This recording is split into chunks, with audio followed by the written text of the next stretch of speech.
अब परमात्मा ने आकर ये ज्ञान दिया है और यथार्थ ज्ञान को भगवान ही बता सकते हैं, जीव तो अटकल लगाया करते हैं। आप देखिएगा पवित्र चारों वेदों और श्रीमद् भगवद गीता के अंदर जो ज्ञान है वो गॉड गिवन है, और परमेश्वर कबीर जी की वाणी वो गॉड गिवन है, स्वयं परमेश्वर ने आके बोली है। और उन महापुरुषों की वाणी जो परमात्मा से परिचित हुए, जिनको भगवान आकर सीधे मिले, उनको अपने से परिचित करा के वापस छोड़ा, उनकी वाणी भी गॉड गिवन है, क्योंकि उनका अनुभव आंखों देखा है परमात्मा की उन वाणी से भी मेल खाता है। तो इस प्रकार जो 18 पुराण है उनको देखिएगा, वो जीव की सोच है। इन ब्रह्मा विष्णु महेश और अन्य ऋषि महर्षियों का अपना ज्ञान अनुभव है, वो वेदों से बहुत कम मेल खाता है। तो इस प्रकार हमने अन्य के अनुभव को अपने भक्ति मार्ग में सहयोग में नहीं लेना है, आधार नहीं मानना है। इस ज्ञान को सुनने के लिए, ज्ञान को समझने के लिए 18 पुराण हमारे लिए एक विशेष सहयोगी है, लेकिन भक्ति की विधि के लिए इनका सहयोग हमने बिल्कुल नहीं लेना। और उसमें जो भी भक्ति क्रियाएं बता रखी है वो वेदों से नहीं मिलती है तो नहीं लेना, उनका पालन नहीं करना हमने, तभी हम सफल होंगे। तो क्या बताते हैं, ये मनुष्य जीवन जब तक आपके पास है तो आप इससे ये लाभ उठा सकते हो। क्या बताया है कि लोहे जैसा ताव जात है, ये काया दे सराही, और 3 लोक और भवन चतुर्दश सब जग सौदे आही। जैसे कारीगर लोहे को गर्म करता है, उसको इतना गर्म कर देता है बहुत अधिक, और फिर उसको निकाल कर तुरंत उस पर चोटें लगाता है। गरम गरम लोहे पर चोट लगा करके वो जो वस्तु बनाना चाहता है बना सकता है। लोहे के जरा से भी ठंडा होने के उपरांत उसके ऊपर चाहे पूरे गणने झाड़ ले, चाहे घन मार ले, उसका कोई लाभ नहीं होगा। वो टेढ़ा मेढ़ा बन जाएगा, वो वस्तु नहीं बनेगी जिसके लिए प्रयत्न किया गया था। तो ये मनुष्य जीवन जिसका शांत हो जाएगा, जब तक मनुष्य जीवन है ये लोहा गर्म है, इस पर राम नाम की चोट मार के आप जो बनाना चाहते हो बना सकते हो। जब ये ठंडा हो जाएगा, मृत्यु हो जाएगी, फिर कुछ नहीं हो, चाहे 5-6 इसकी श्राद्ध निकालते रहियो, वो तो ठंडा होने के बाद चोट मारनी है। और चाहे उसकी 13वीं करते रहियो, 13वीं 17वीं, वो तो लोहा ठंडा होने के बाद व्यर्थ प्रयत्न कर रहे हो। तो यहां क्या बताते हैं, 3 लोक और भवन चतुर्दश सब जग सौदे आही, दुगने तिगने किए चौगने किन्हु मूल गवाही। किसी ने तो दुगने तिगने चौगने कर लिए मनुष्य जीवन से सतभक्ति करके, और किन्होंने मूल का नाश कर लिया, मूल गंवा दिया, यानी मनुष्य जीवन को यही फू फर करके अन्य क्रियाओं में ही व्यर्थ कर गए, उन्होंने मूल धन का नाश कर दिया। अब भक्ति न करने से क्या हानि होगी। नर से तीतू पशुआ की जय, गद्दा बैल बनाई, ये 56 भोग कहाँ मन मूर्ख, कित कुरडी चरने जाई। पुण्यात्मा, हम मनुष्य जीवन प्राप्त करके उन सभी सुविधाओं को प्राप्त कर लेते हैं जो भगवान मनुष्य जीवन प्राप्त प्राणी को देता है। वो क्यों देता है? इसलिए देता है कि इन सुविधाओं को प्राप्त करके ये भक्ति कर लेगा, अपना कल्याण करा लेगा। जिनको मानव शरीर प्राप्त है वो उनकी ड्रेस अन्य प्राणियों से भिन्न है। ड्रेस मीन आपका ये शरीर, ये बॉडी, ये ड्रेस है, एक पोशाक है आपकी, ये स्टूडेंट की है।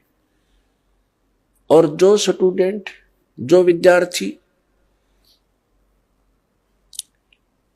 अपना उद्देश्य को पूरा ना करके, पढ़ाई ना करके सिनेमा देखता है, गेम देखता है, बाहर बकवाद करता है, तो फिर क्या होगा? वो अपना जीवन नाश कर रहा है, वो अपने उद्देश्य से भटक चुका है। और फिर क्या बनेगा? वो मजदूर लगेगा और कहीं मिट्टी ढोएगा, रिक्शा चलाएगा, पल्लेदारी करेगा। जिस उद्देश्य से वो विद्यालय में गया था उससे चूक गया, वो लाभ प्राप्त नहीं कर सका। ठीक इसी प्रकार आप जी जिनको भी मानव शरीर प्राप्त है, चाहे वो रिक्शा चालक है, चाहे कोई मजदूर है, चाहे कोई धनी व्यक्ति है, चाहे अधिकारी कर्मचारी है, या कोई मंत्री, प्रधानमंत्री, मुख्यमंत्री, राष्ट्रपति है, ये सब स्टूडेंट हैं। और जो ये भक्ति साधना नहीं कर रहे, वो अपने उद्देश्य से भटक चुके हैं। माता पिता से प्राप्त उस धन का वो दुरुपयोग कर रहे हैं। हमारा माता पिता कौन है? कबीर भगवान। उसने हमें ये पूंजी दे करके आपको फ्री कर रखा है। जैसे बच्चे को माता पिता 15-16 वर्ष तक बिल्कुल फ्री कर देते हैं, बढ़िया कपड़े देते हैं, बढ़िया खाना देते हैं, कोई काम भी नहीं लेते हैं, पैसे भी खूब खर्च करते हैं। तुम किसी प्रकार अपना उद्धार करवाओ, अपनी शिक्षा पूरी कर लो। तो पुण्यात्मा परमात्मा ने आपको वो धन देकर यहाँ एक विशेष ड्रेस पर रखी है। इसमें विशेष सुविधाएं हैं जिससे आप भक्ति कर सकते हो। बच्चे को इसलिए सुविधा दी जाती है, विद्यार्थी को, कि उन इन सुविधाओं को प्राप्त करके ही वो अपनी भक्ति, वो पढ़ाई कर सकता है, तभी सफल हो सकता है।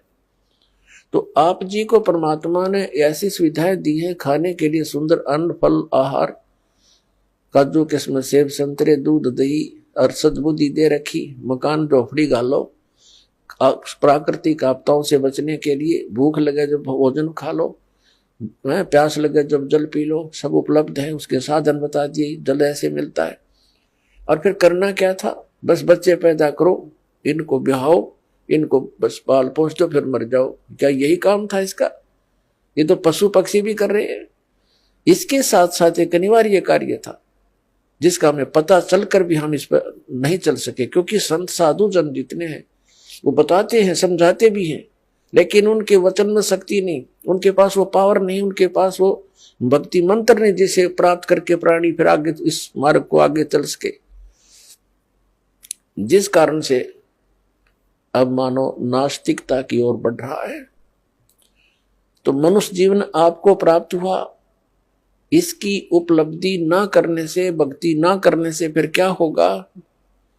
नर से तीतू पशुआ की जय, गद्दा बैल बनाई, ये 56 भोग कहा मन बोरे, कहीं कुरडी चरने जाई।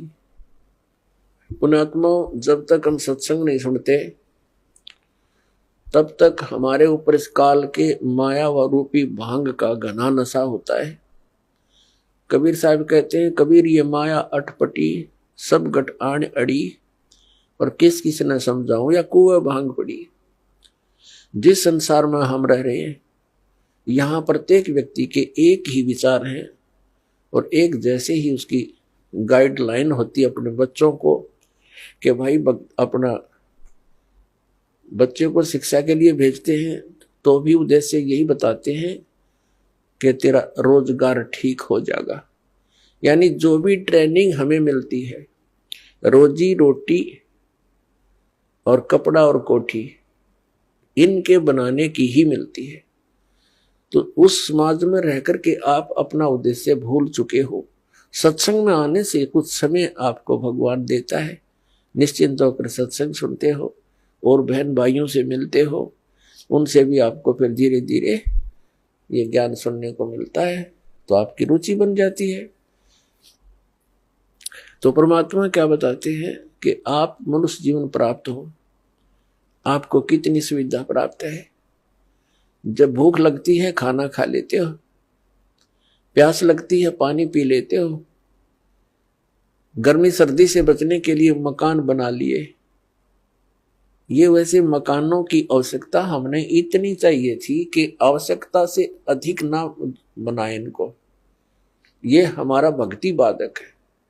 जो भक्ति करना चाहते हैं, मोक्ष कराना चाहते हैं तो उनको इन सब नियमों को फॉलो करना पड़ेगा जो बताए जाते हैं, क्योंकि वो भक्ति में बाधक है।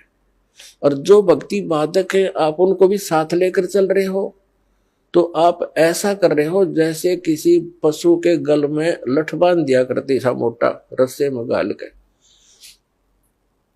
अब वो चल नहीं सकता उस स्पीड से जैसे उसे चलना चाहिए, चला गट्टियां पर लग गए। तो आप जी इन मर्यादाओं को पालन ना करके और भक्ति रूपी मार्ग पर चलने की चेष्टा करोगे आप नहीं सफल हो सकते।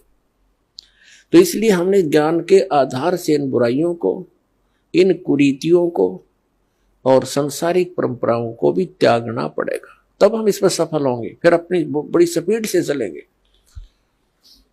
जैसे मकान बना लिया, ठीक है, आजकल परमात्मा ने दया कर रखी है, बढ़िया सुविधा आपको प्राप्त है, मकान बना लो जैसा आवश्यक हो उतना ही, केवल उसी के लिए कि बढ़िया कोठी बनाऊं, लोगों का प्रशंसक बन जाऊं। ये हमारी अपनी सोच होती है, अध्यात्म मार्ग नहीं है। तो मकान बनाओ जितना आवश्यक हो और जितनी आपकी जेब अलाउड करती हो, आवश्यकता से अधिक खर्च मत करो। हमारे पूर्वज आपने देखे होंगे, हमने तो खूब याद है, झोंपड़ियों में टाइम पास करके कई कई पीढ़ी, उनका तो इतना काम है, एक चारपाई डालनी आपने, चाहे 10 कमरों का मकान है आपका, एक कमरे में एक कोने में 3.5 बाई 7 फुट की जगह चाहिए आपने। घुटने तो घुड़िया तो मोकली है। कबीर साहब तक कहते हैं घर तो 3.5 हाथ और गढ़ा तो 4.25 है।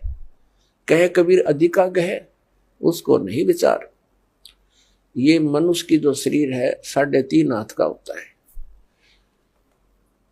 परमात्मा कहते हैं आपने घर 3.5 हाथ की आवश्यकता है, घना बनाओ तो 4.25।